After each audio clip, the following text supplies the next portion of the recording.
Welcome everyone and thanks for joining. Today we have special guest Jeffrey Hazlett presenting the webinar Create. The broadcast is now starting. All attendees are in listen-only mode. During today's webinar you'll learn why social media matters to your bottom line. You'll also learn how to establish a strong foundation, create connections with users, build awareness, integrate social media with your business. A special thanks to our sponsors B2B Data Partners for making this possible today. B2B Data Partners is a growth enablement partner for clients across 83 countries, helping extend reach to over 32 million top global executives across the world. B2B Data Partners has transformed the way businesses work with cutting-edge data management technology, exhaustive data reach, and digital marketing solutions. And thank you to our presenter today, Jeffrey Hazlett. Jeffrey Hazlett has been called a lot of things, most of them good. From global business celebrity to maverick marketer, his bold, brash style makes a big first impression. He's a cowboy, literally. Jeffrey hails from South Dakota, and even far from his ranch, you'll still find him in his signature cowboy boots. Jeffrey is a business and marketing expert who saddles up to drive top companies on the path to change and growth. Jeffrey is a frequent television business commentator, telling it like it is on shows such as MSNBC's Your Business, Cavuto on Fox Business News, Bloomberg, and many others. Jeffrey authored the best-selling books The Mirror Test and Running the Gauntlet, and speaks to audiences like you every day. Jeffrey is a social marketing evangelist. He tweets regularly, and in fact, he's one of the top C-level Twitterers in the world. Thank you, Jeffrey. I'll pass it over to you.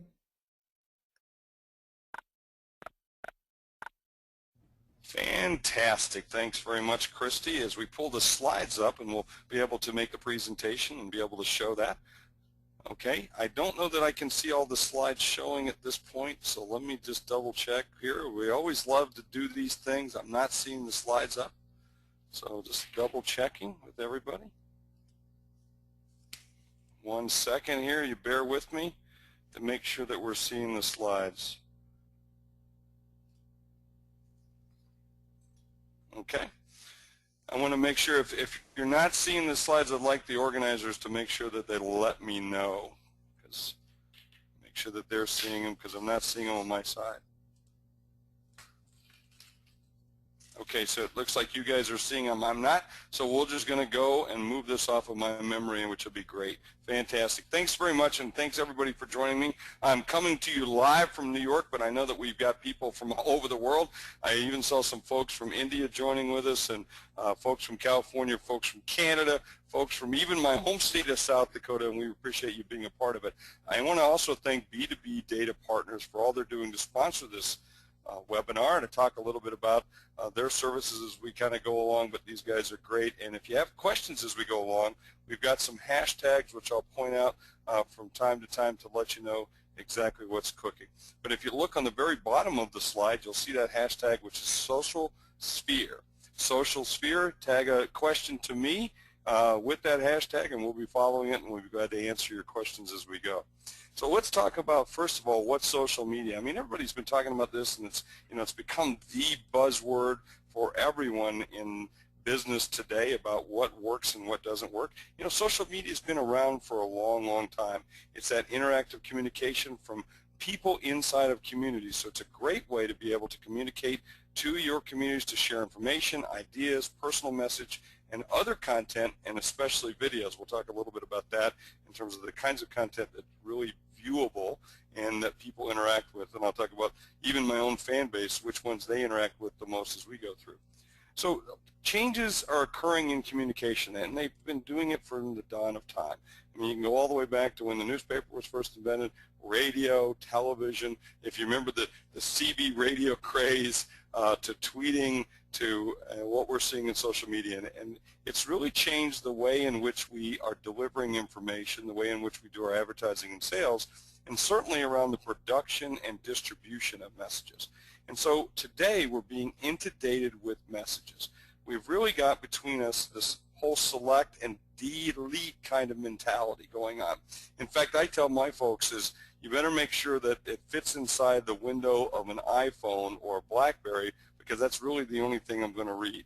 because we're moving at such a fast pace. So you have to make sure that the message are very relevant to your competition or to your communities in terms of beating back on your competition, because we're going to talk about how you use that every single day. I'm going to cover 4 basic elements of this, creating your social media footprint in the social sphere. I'm going to talk about establishing foundation, creating the connection. I'm going to talk about building awareness, and I'm going to talk about integrating your social media campaign. So let's go to the very first step of this thing. And by the way, this is all available in a white paper that we've created. And again, if you tag us in the hashtag, let us know. We'll make sure that you get that. That's from our partners at B2B Data Partners. So let's first of all talk about establishing that connection in terms of the foundation that you have to have. And so I want to talk about social media drives real great value. It's a platform for you to be able to amplify the message, to be able to go to where the customers are. In fact, remember the comedian Sam Kinison? A lot of us know he used to talk about people who were starving in the desert. He said, move out of the desert, go to where the food is. And so this is really good for businesses and organizations and people who are trying to make a connection out there. You want to go where the customers are. And they're out here in social media. They're interacting on Facebook, they're interacting on Twitter, they're interacting on Instagram, they're interacting on YouTube, and so that's where we want to go. It's an area that's rich in conversation, and that's a key word as we look at social media. You're engaging with people in conversations.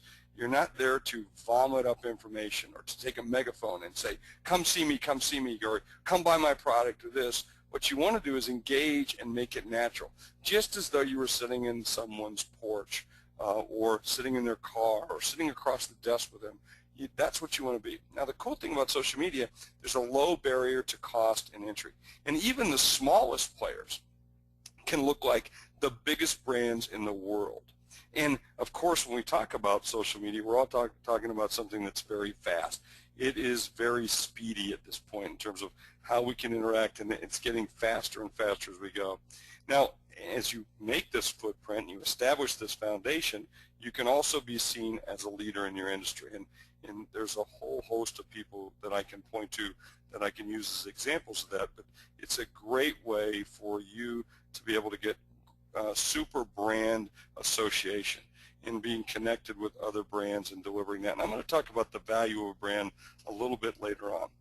The next thing that we want to do is talk about how it drives reach and bonds. That is to get the connections that you have to have and ways for us to view your company with different types of experience. So it extends and expands the brand and its positioning. And I'll talk more about that brand, but we'll use it from a perspective of just the name of your company and who you are. And we'll talk about what that brand really means. And it really helps us to repeat the things that we want and what we want to be able to get. So those messages I even use the term step and repeat, because what we do internally, just for Jeff Hazlett, when I talk to my fans, is we try to repeat the messages over and over. We have certain themes that we work on, whether it's for the day, like you might have seen the lead up to this webinar, about how we're going to help promote this with our partners at B2B Data Partners, and how we're going to do the webinar. And so we repeated that throughout the day so that no matter when you would have tuned in, you would have maybe caught at least one of those messages. So it's a great thing to repeat, in terms of whether it might be a special for you or it might be an educational webinar or seminar or something you might do, or a sale that you might do, or a giveaway, or some content that you want to give. And it also explains the things that we don't. So because sometimes messages go out, press releases go out, they get misinterpreted. You blow an interview and you say something stupid. So this is a way for you to go back and explain what you really meant, what you hoped to say. And sometimes even people make those same mistakes on social media. We see a lot of celebrities, some of my friends who've made some stupid mistakes publicly, and they're able to hopefully go back and apologize or at least set their record straight. And certainly last, in terms of driving that reach and bonds, it helps us to engage with our communities. So a way in which we can engage with our fans and the people that mean the most to us in our relationships of our business and the way in which we drive ourselves. So the other thing that we're starting to see is that it's got new numbers, okay?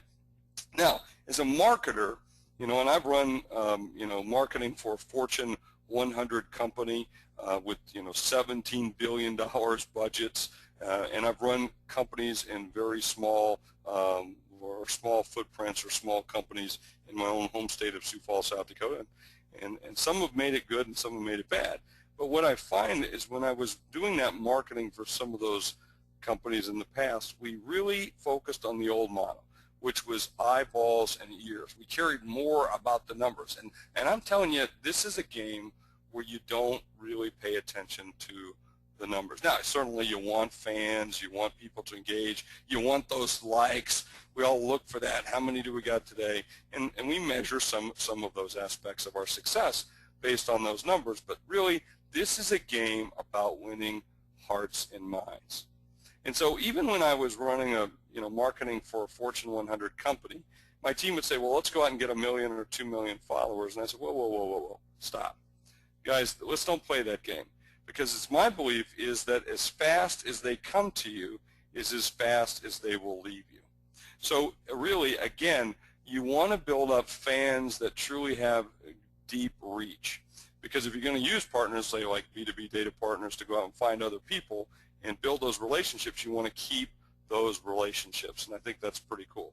And you want to look at, really in this case, quality versus quantity. And you want to look at content, the message, the essence of your brand, the brand promise of your brand, and rather than just looking at impressions. Because, you can get 1 or 2 really good customers, and that makes up for 1,000 really bad ones.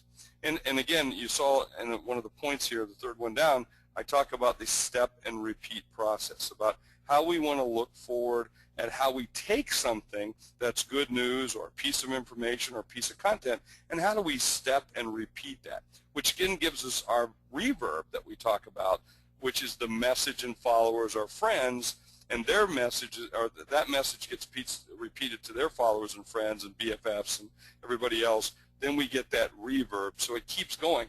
It's interesting because I do a quote of the day every day at 7:50 in the morning.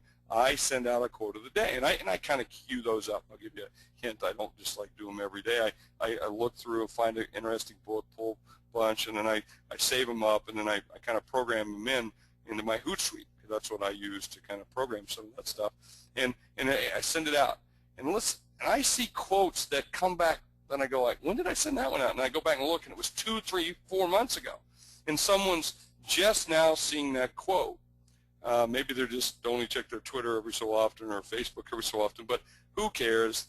It resonates. Or someone passed it on to them, and I see them retweet it. So the reverb is there. So the continued, in terms of bounce around and carryover is good. And so, but with this reverb, you really get the scale. And I think that's pretty important when you think about talking about what you're trying to drive and how you're trying to drive it. So that reverb is good. So let's talk about one of the things that changes. And I put this slide especially for all of us to think, because I kind of get into the process. I'm an old printer by trade. And as a printer by trade, I like process. And I'm kind of lazy too. I mean, I work hard, but I like to do things only once and do it right. And so what we've learned is you got to look at the process. And so I sit back and take a look at the way in which innovation is driven. And a lot of people talk about in big companies how they got a department for innovation, which I think is kind of crazy. But needless to say, I think innovation is something that occurs. But yet, in the old side of the company, if you look at this chart, traditional, innovation was the source of inspiration came from executives. Now, really what you want to do is have a customer-driven innovation, and social media allows you to have this. This is where customers are saying, hey, I want to see this. And the key drivers before were existing assets and products and positioning, whereas a customer-driven innovation system looks for deep observation of customer needs. That is capturing customer behavior, because if you build it and hope they'll come, all you have is a baseball field in the middle of Iowa that no one will come see, or you can actually capture customer behavior. And before, it was a very structured kind of environment where this is our process, and we'll have this planning meeting and this planning meeting, and you have a Windows open operation process where certain windows of time, that's when we put it, and we miss that window, you got to wait till next year. And now it's very much more spontaneous, okay? And where you had linear or or structured processes, now you've got kind of controlled chaos. And where before you had the corporate posture of go out to the customer, now we invite the customer in and they tweet us suggestions, they give us insight, they're explicit, or they come across by just capturing them or watching. Maybe you've got a chief listening officer who's sitting and watching for these kinds of things, and I'll talk a little bit about my concept of chief listening officer a little bit later. And then you use tools like search and email and blogs and point of sales and intranets, and you start to gather this. But what my point is gets back to that earlier slide about how we've changed the way in which we seek information and how it's coming to us and the way in which we give it back up. Now, a lot of people say, well, this is the only way I do it. Well, great, that works for you, but for somebody else. I mean, I saw yesterday Facebook announce, that they're going to be able to actually have phone calls inside of Facebook. I mean, wow. So you talk about the way we're going to change the system. And some people will like that, some people won't. And you're just going to have to learn to accept it's not the way it used to be. This isn't your mother's or father's internet. And so now it's a great way to be able to look at it. So here's your new quest. Your new quest is the worst that anybody can say about you is nothing, okay? That's it. You want people to talk about you, and quite frankly, even if it's bad, trust me, hey, look, they call me this global business celebrity. I got people who love me. I also got people that hate me, but they're talking about me, and that's what you want to have people do about your product, because even the bad stuff gives you good stuff, although sometimes those are hurtful when people say, hey, you have a face for radio, or they say, hey, my wife's a personal trainer, would you like her number? Now, those comments kind of hurt, okay? But I'm a big guy, I can take it. Now, what do you really need? You need a plan, and you need a good one. And so what I want you to do is this, like a lot of people like to think, well, this is all about, texting pictures of what I eat or doing this. No, there's people who are selling lots of products and lots of things on the internet. I can tell you of a campaign that I did back when I was, chief marketing officer for Kodak. I actually launched a product through Twitter, sold $400 million of this product only by doing Twitter, and never bought one ad. But you've got to have a great plan. You've got to think it through, and it's very structured. Now, with that plan, you're going to think success looks like the left-hand side of the chart, that this is what we're going to do. We're going to start from point A, we're going to go to point B. But I've always learned that it never looks like that, and it's never a straight line. It's a very squiggly line, and it's very messy. But that's the nature of social media, and that's the nature of most marketing and most plans, and quite frankly, of most business. So what I want you to do is think about a plan, and I call it the 4 E's of social media. And here's the first one. The first E is that you've got to engage. You've got to engage. So if even someone writes to you and says, some nasty, nasty things, I wish you'd go out of business, or something like that, and you want to engage with that person and get to them and talk to them and find out what it is.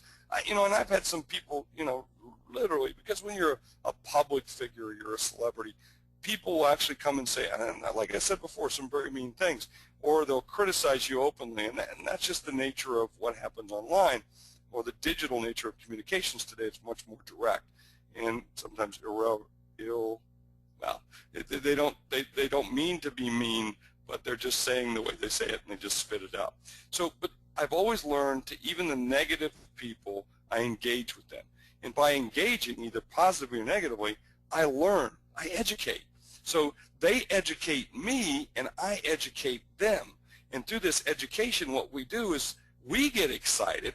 I get excited in my operation, and my folks get excited from all this engagement and this education that's going on, and we're sharing and learning, and they get excited. The people, my customers, and my future customers get excited, and what they start to do is leads to the 4th E, which is around evangelization, or evangelize. They become brand ambassadors. And again, I'm using myself as an example because that's what I got. So that's all I got. At this point. So I could, or you can think about Apple. You can think about anybody's company. When you build brand ambassadors, they tell people, you should buy this book, you should buy this phone, you should do this, you should do that, and that's really what you want to start to have. and have people really active. Now let's talk about step 2, the second piece of the foundation. Again, this is in my white paper, which is called Create Your Social Media Footprint in the Social Sphere, which is sponsored by our partners here, B2B Data Partners. You can email them, you can tweet them, you can tweet me, you can email me, you can go to my Facebook page. There's my Twitter right there on the bottom of the slide, and we'll get you this white paper because we want you to have it. And I'll get you the slides, and I'll give you everything. Except for my horses or my truck. Now, let's talk about creating the connection. And so there's some rules for social. And you have to learn, everybody thinks this is this open chaos, but there really are some rules. You know, you have to be real. You have to be transparent. And you really should be human because that's what it's about. It's called social media, not electronic media. It's called social media. So you should be human and real and understand some certain etiquette that's out there. Like for Twitter, you should follow back and thank people. In LinkedIn, don't connect with people you don't know. Ask their permission to join them. And I've got, you know, I don't know, a couple 100,000 followers, and I always make sure that I ask permission because I'm just honored to have people follow me. By the way, please, if you're one of the hundreds that's on here today, you know, jump in here, follow me on Twitter or link in with me on LinkedIn. I'd love to have you, or come be a fan of ours and like us on our Facebook page. So you got to be more than just a name, more than just a global business celebrity. So what's the channel overview?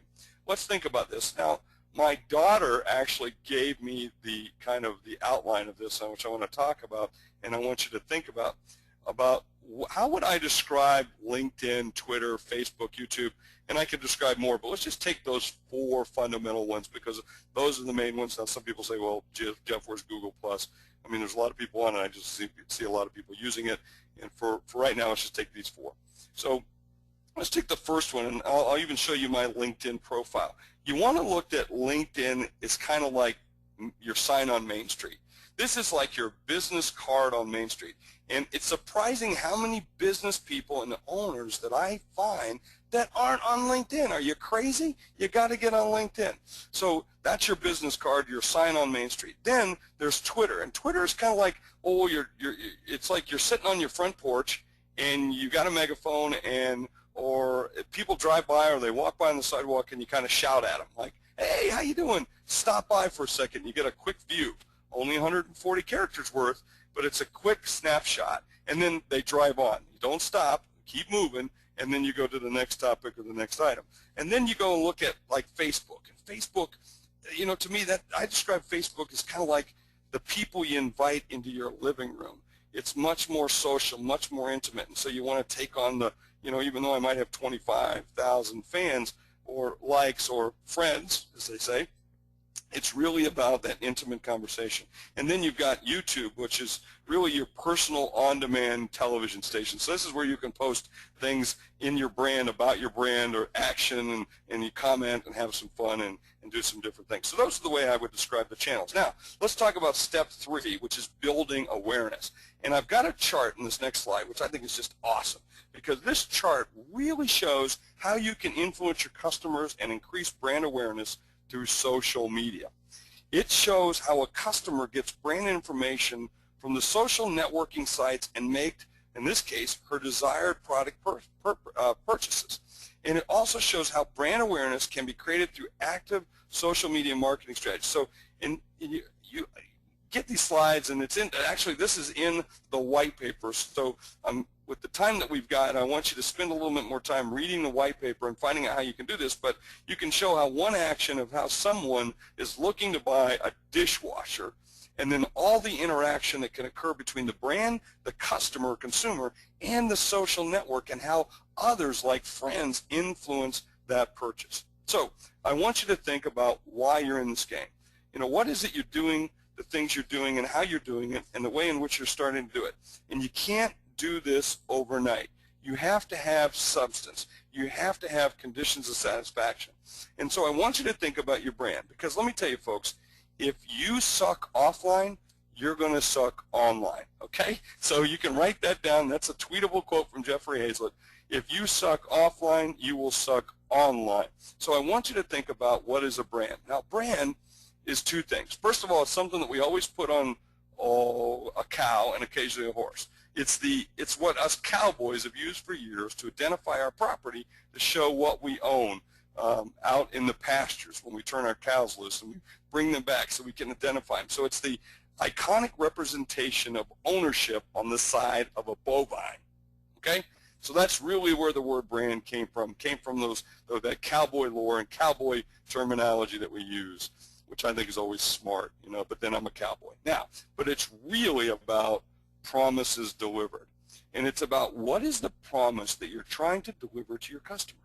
So when you see the things you see from Jeffrey Hazlett, I try to weave those brand images and brand promises throughout about being irreverent, about being honest and open, radically transparent, about, you know, telling it like it is and delivering and being cutting edge and being a cowboy, right? Because that's what I want to do. So you really have to know the elements of your brand. What's the essence of who you are, what the essence of your brand is, what does your brand look like, who's your audience, where are they, how can they find you, and you've got to be able to have that down so that you can take that through and be real, because I said being real is one of the foundations that you have to have in driving social media. So your challenge is to get that very succinct. Now I call that the 118, your elevator pitch, okay? Now your elevator pitch is something you're supposed to be able to tell people about you in a short amount of time. In this case, as much as, you know, as few as 140 characters or less, or what I call 118 seconds. Now think about this, folks.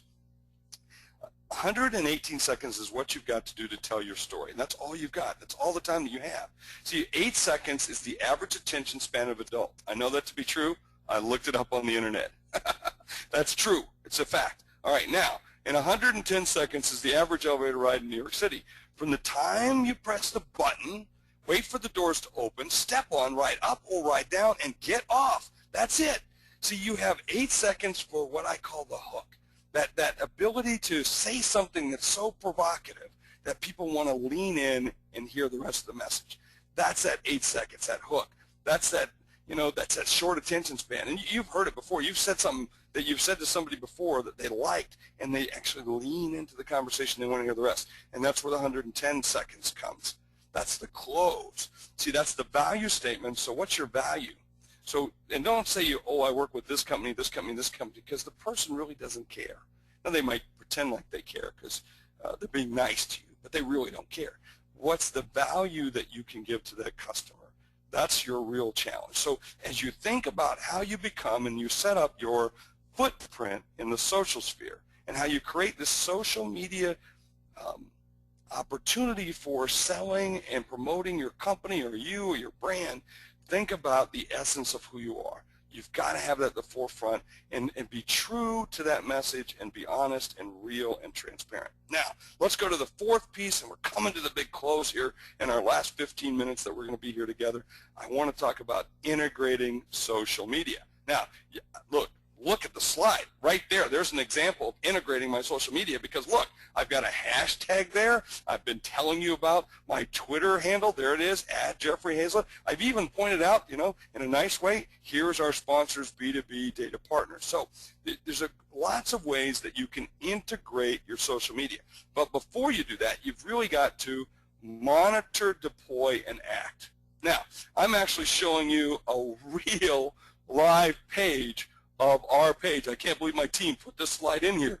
We're showing you all the secrets. We're showing you the scheduled tweets of what we're going to do over the next, oh my gosh, this is back in July, but how we scheduled the certain tweets out about us landing in Indianapolis, and we get excited about doing a presentation, and the sent tweets of what we said, and there's the mentions. And so we're monitoring what's going on. We react to it. We then reschedule tweets or retweet and do that.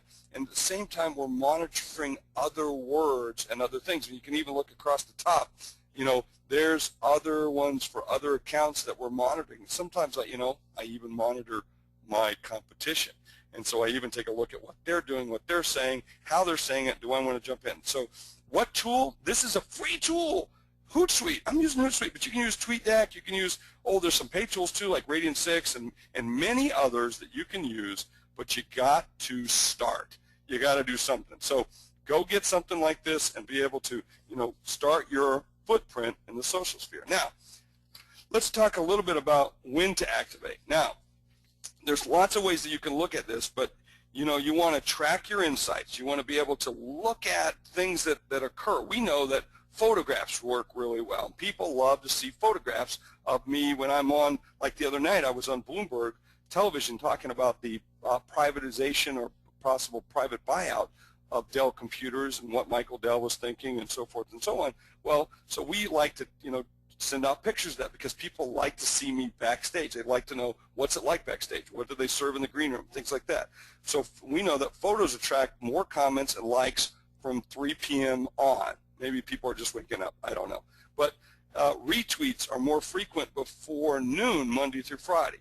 So because people are checking in, they're seeing what smart things you're saying. So those, when you want to put those kinds of things in there a little bit earlier.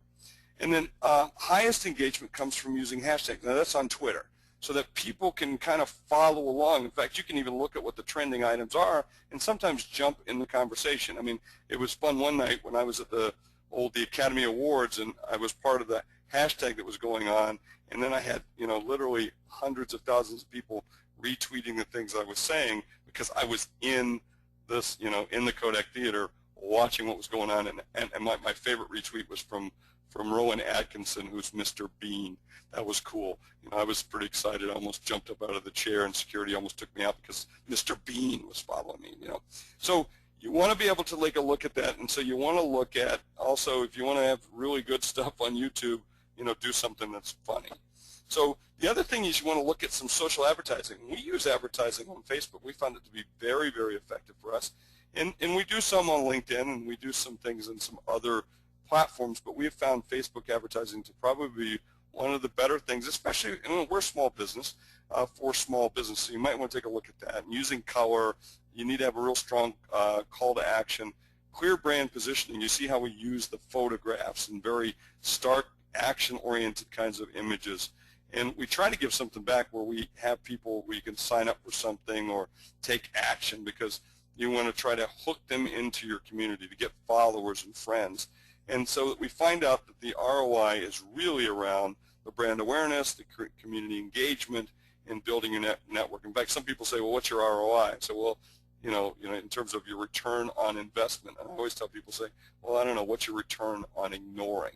This is about engaged. What you can do is start to measure some of that. So what's your outreach? So what's your cred score? What is your clout score?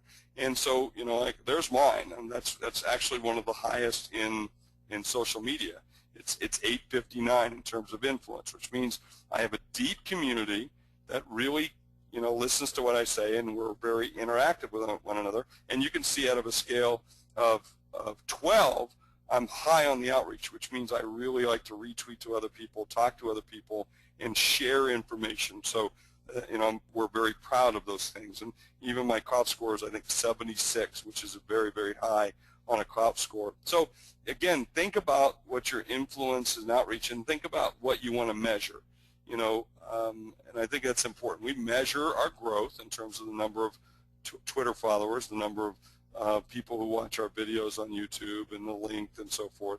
And we also measure our credibility or clout. So now the other thing is, we start to wind down on this very special webinar that's been hosted by our partners, B2B Data Partners, is to think about opportunities and challenges, because not everyone is cut out for this. And I think that's an important thing for us to think about.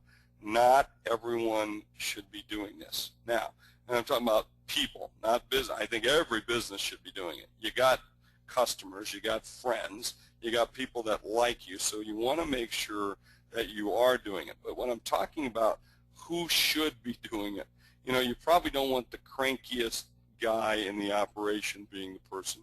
You want somebody that's more social.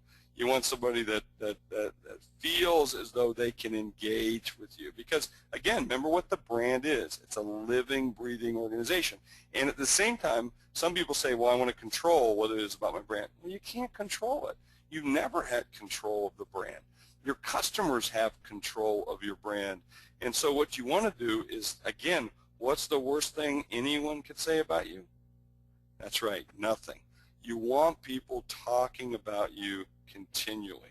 And so you want them engaged and asking you questions. You want to be seen as a resource, and you want to be seen as genuine. So the other thing is you're going to have to think about your speed in this thing, because speed's your friend and time's your enemy. Meaning, let's imagine you're United Airlines, and someone complains, and it takes you 48 hours for you to respond to a complaint about a plane that they're waiting to catch. Well, then and then you've let them down twice, right? So United and other companies do a really great job of monitoring what's going on there. In fact, that's a term, a number of years ago I started and I named the very first chief blogger in an organization in the company. There's bloggers, but I said, look, we've got lots of bloggers at this company, so I need a chief blogger, someone like an editor, not to watch what they're saying, but to coordinate the activity. So I got to thinking, in social media, someone needs to be a listener, but you need a chief listener. And that's someone to watch and listen to every single tweet. Now, the company, like, say, for instance, Kodak, where I did this a number of years ago, I can't have somebody watch every tweet, every comment on a blog, every chat room forum, because it's 24 hours a day, 7 days a week. And, you got 18 different Facebook pages and, in 40 different languages, and there's just no way one person could do that. But so I needed someone to coordinate so that we could listen to the conversation and act with great speed as it was happening in real time by real people. And so I said someone needs to be the chief listener, so we can take comments that we hear or see, and these comments go into the sales category, and someone from sales responds, and then these go into customer service because they're complaints or bitches or moans or whatever, or real true things that we got to get fixed. And then these kinds of things, somebody have a product idea, you get great suggestions on what you should do, how you should change it. So taking that spontaneous chaotic suggestions and put them into your innovation in terms of changing your product around. So, so I ask you, who's your chief listening officer? Now, for hopefully the business, it's the owner. I think I'm the chief listening officer for our company because I'm constantly watching and so forth. But I do have people because, as an author, speaker, I'm traveling all the time, and I do have some help from my team, and I pick those team members very, very carefully because again, representation of our brand, and they speak with my voice. Now, I'm doing all my own tweets and so forth, but I want to make sure that we're protecting that brand and protecting the things like intellectual property and copyright. So we're watching for that, where someone might use our material or something. So you want to go after people who are going to do that. Now, the other thing you want to think about, as you got a hint of, as I was just talking about it, is what's the voice? What's your voice of the company? How are you speaking that, representing it? And do you have policies in place? Because there are things that are going to pop up that you might not be ready or available. Can someone respond for you, and how would they respond? So think through how you will handle that as you move into creating your own footprint in the social sphere. And so you're going to have to anticipate things you don't. And you've got a partner. You need to think about what happens if one of you passes, or dies. You want to think about who's going to inherit, and do you want the spouse involved in the business, or do you buy them out and get them out of the way, and do you carry insurance that would cover that, so that would take care of it? But you need to talk about those things, and in this case you need to talk about, and I talk about in a few minutes, the ugly stuff as well, because there is some ugly stuff that comes with this. So the other thing is that especially for big companies, is to think about the culture shift, to grow some thick skin, because you're going to hear some things and see some things that you're not going to like. That's the nature of it, okay? That's what you will see, because people will be very transparent and very, as I said, very direct. So you're going to have to grow some thick skin about that activity, because you have an opinion about who you are and what you are, or what your company is, but other people see it through different eyes, and so you're going to learn that it's not the same as what you see. So, go into it with a thought process of, I don't know what I don't know. And then, I mentioned the ROI quest a little bit earlier. Don't get so bogged down in this. Yeah, it's important to measure. It's important to know. But, I mean, come on. Think about it. What's the value of this? Are you kidding me? Let's see. I'm in constant contact with a group of customers who who want to evangelize and are excited about our process. They're becoming brand ambassadors. They're giving me information. They're giving me feedback. They're telling me how I can improve. They actually care about my business and about me and about what we're doing and where we're going. Are you kidding me? I need to measure all that? Well, I need to know that it's working and that I'm doing it, but don't put all your money into this. First of all, I don't know how you could, but don't put all of your eggs into this basket. It's an important one, but there's lots of other things that you're going to need to do in marketing. There's lots of other things you're going to need to do to promote your business. And so think blended kinds of campaigns, blended activity, and moderation, okay? And then scale social is, as you become more and more social, more people will join you. Over time, they will join you, and that's just the nature of what it is. Now, the other piece is the ugly stuff. You got to be careful. You just have to be careful. Think about the pictures you choose to put up there. They're going to have a life of their own. So how you portray your company, don't be cute.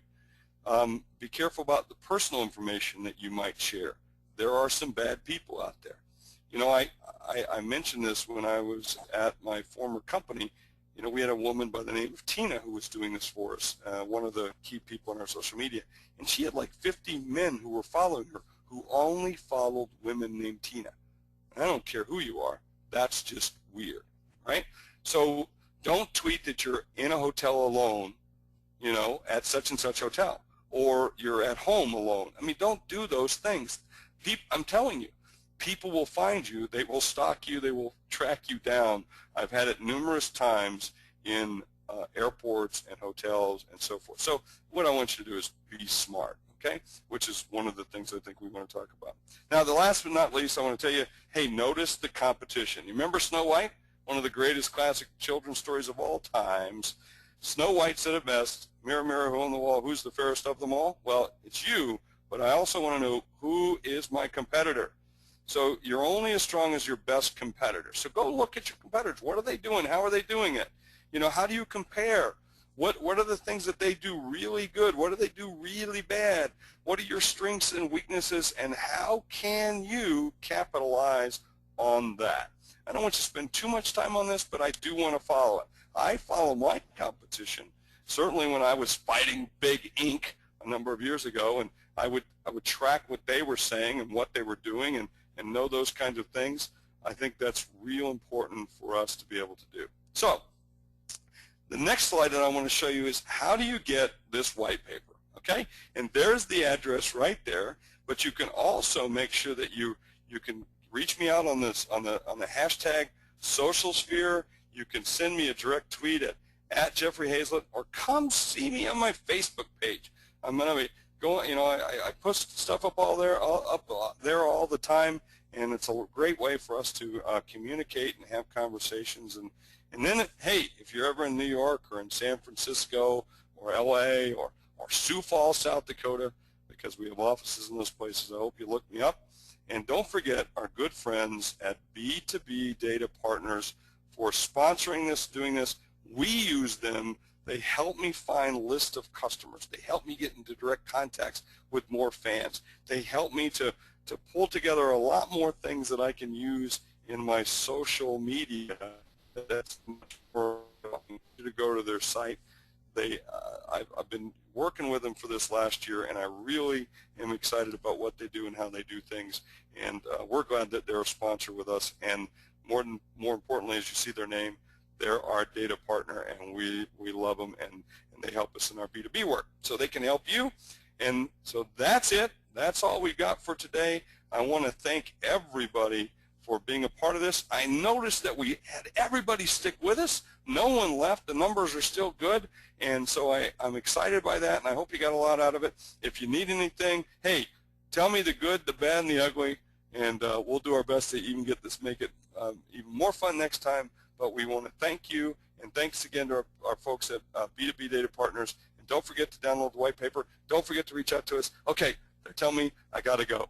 Thanks so much, everybody. See you later.